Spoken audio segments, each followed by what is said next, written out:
Alrighty guys, this is video number 2 on the practice final. That's the spring final 2021. We're doing page 3, maybe 4 on this video. We're going to start with number 12. It says solve for the exact value. When they ask us to solve, what we do is isolate the variable, right? So we're going to begin by recognizing that the x is in the exponent and we have a times 2 in front. We also have a minus 5, so let's start getting rid of things by doing inverse operations. So we're going to add 5 to both sides, plus 5, plus 5.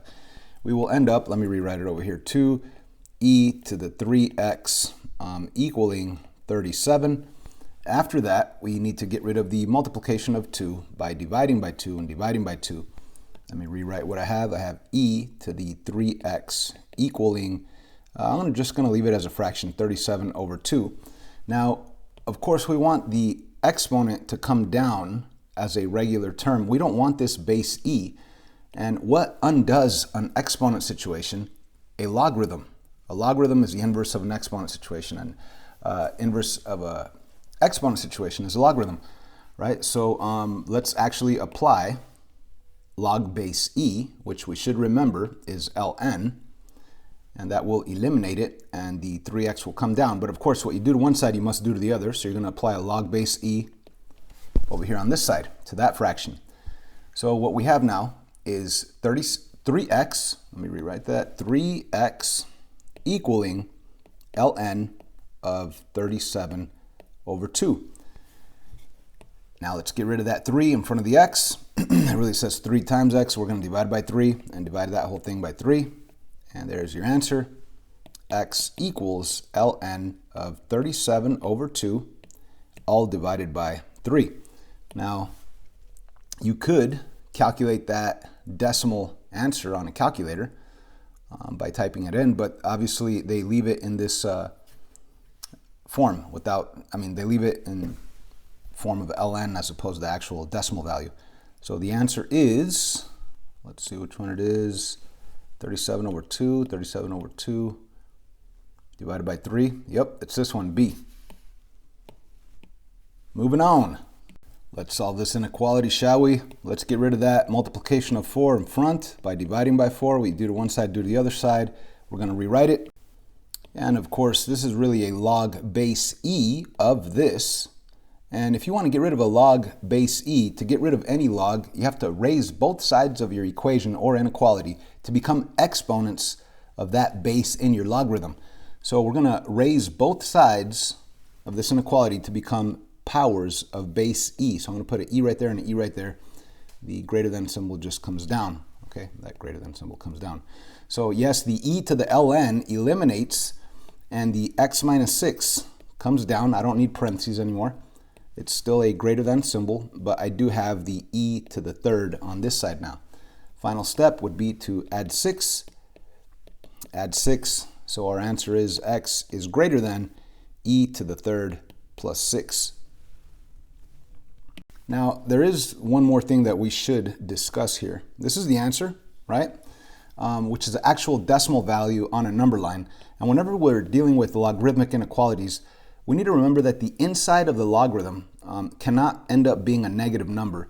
So we should do this. We should say x minus 6, that inside value, x minus 6, has to be greater than or equal to 0.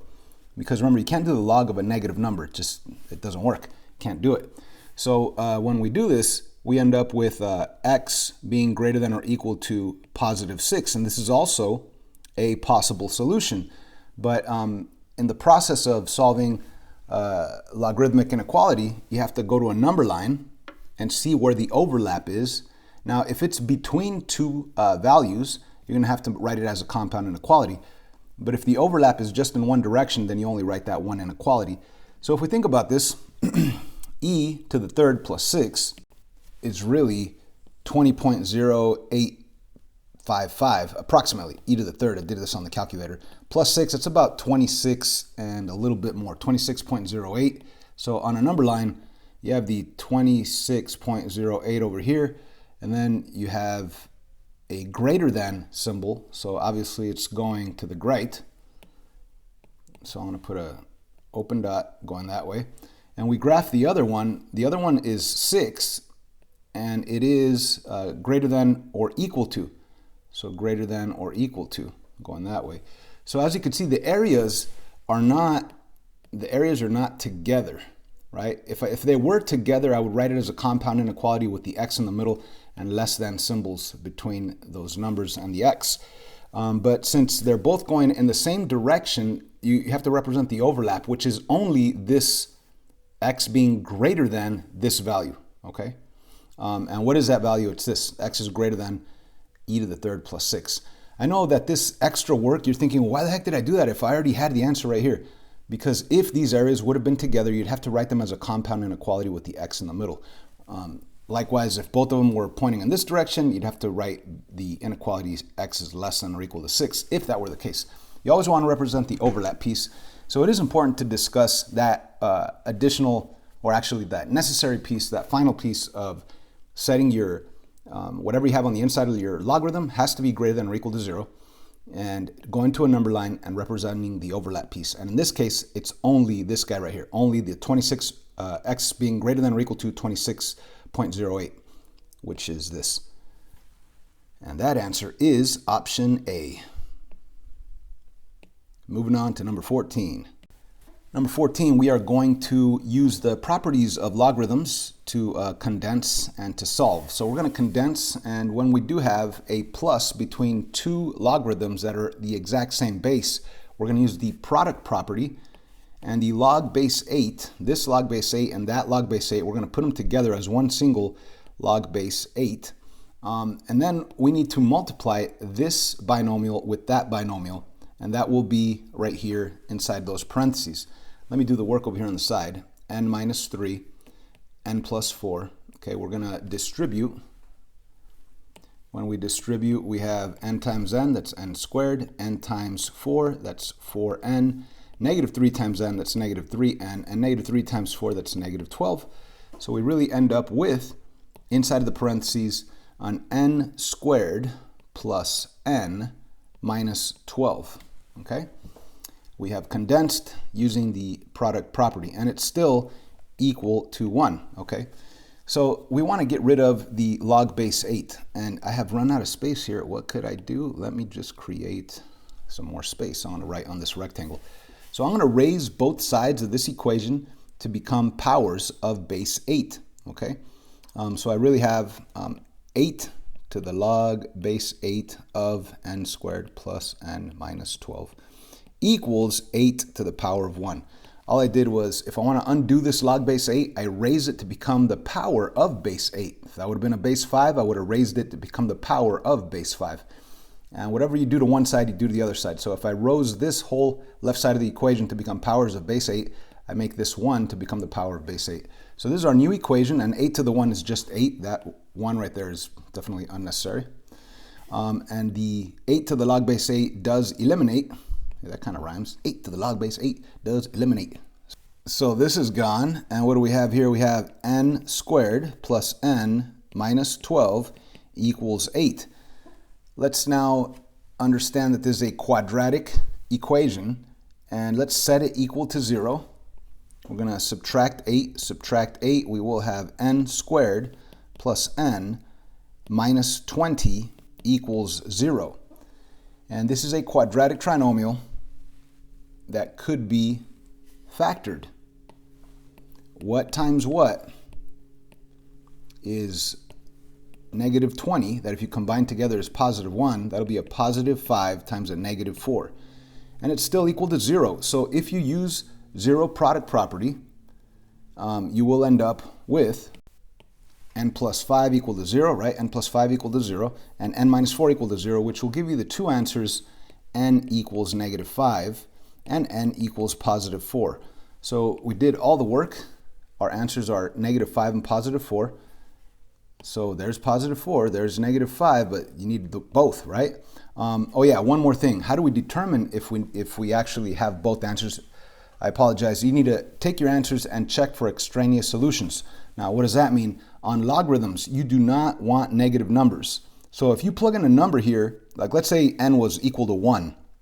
You plug in a 1 right here, 1 take away 3 is negative 2. You know you can't do the logarithm of negative 2. Doesn't matter what base it is. It just can't happen. So we need to double check and make sure that we don't end up with negative values. So what are our answers here? N equals -5. If we plug in a -5 right here, that'll give us a -8, and we know that that's a big no-no. That can't happen. You can't do the log base 8 of -8. It just can't happen. Likewise over here, -5 plus 4 is a -1. And it doesn't have to, I mean, as long as it doesn't work for one of them, if it gives you a negative here, it doesn't matter about the rest. It's just not going to work. The equation doesn't work, or that answer doesn't work.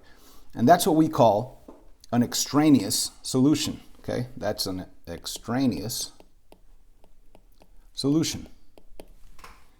And how about that 4? If I plug in a 4, will I end up with a negative anywhere? 4 take away 3 is 1. 4 plus 4 is 8. Nope, the 4 is good. So the only answer is A, 4. Okay. I almost forgot to check for extraneous solutions, and I would have got the answer wrong if I would have picked that one. Okay. So please make sure you check for extraneous solutions.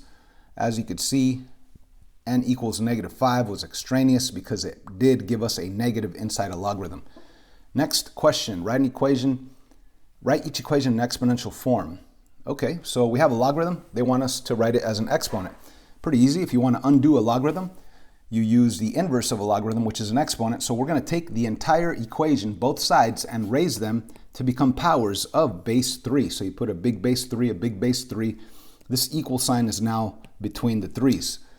So what happens here is 3 to the log base 3 eliminates, and what do we have? We have 1 over 81 equaling 3 to the -4. And that makes total sense, because 3 to the -4, if you were to bring that down and go 3 to the +4 on the bottom of a 1, it would give you the 1 over 81.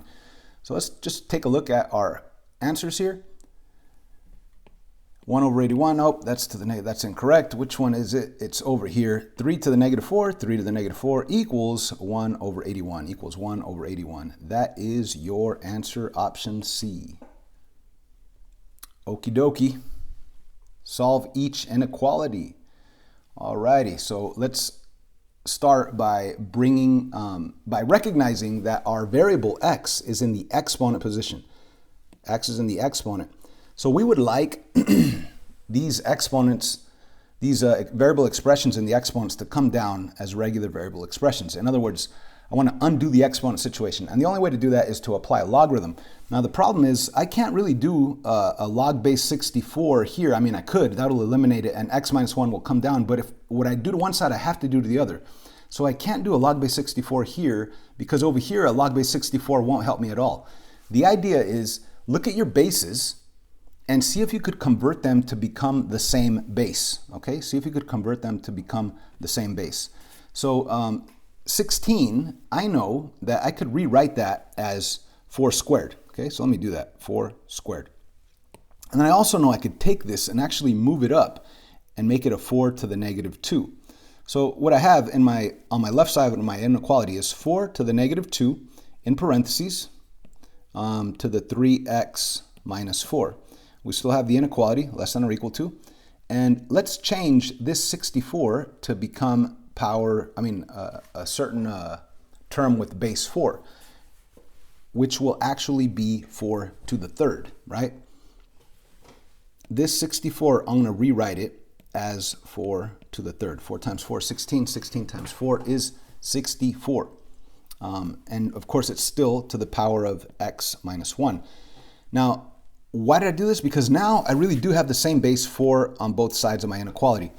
And of course, I do have a power to a power, and they are binomials. So when you have a power to a power, you must remember from rules of exponents that you multiply.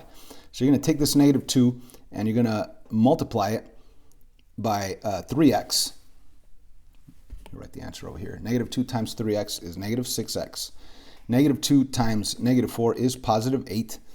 And over here, 3 times x is 3x. Move this over. 3x. And 3 times -1 is -3. And the inequality between the two is a less than or equal to. Now, I distributed those exponents, and you're thinking, what the heck? What happened to this equation over here? What happened was I applied a log base 4 and a log base 4. That was the whole purpose of changing both of those bases to become the same base 4. because now log base 4 of 4 will eliminate. Log base 4 of 4 will eliminate, and what you have left over is the 6x plus 8 and the 3x minus 3.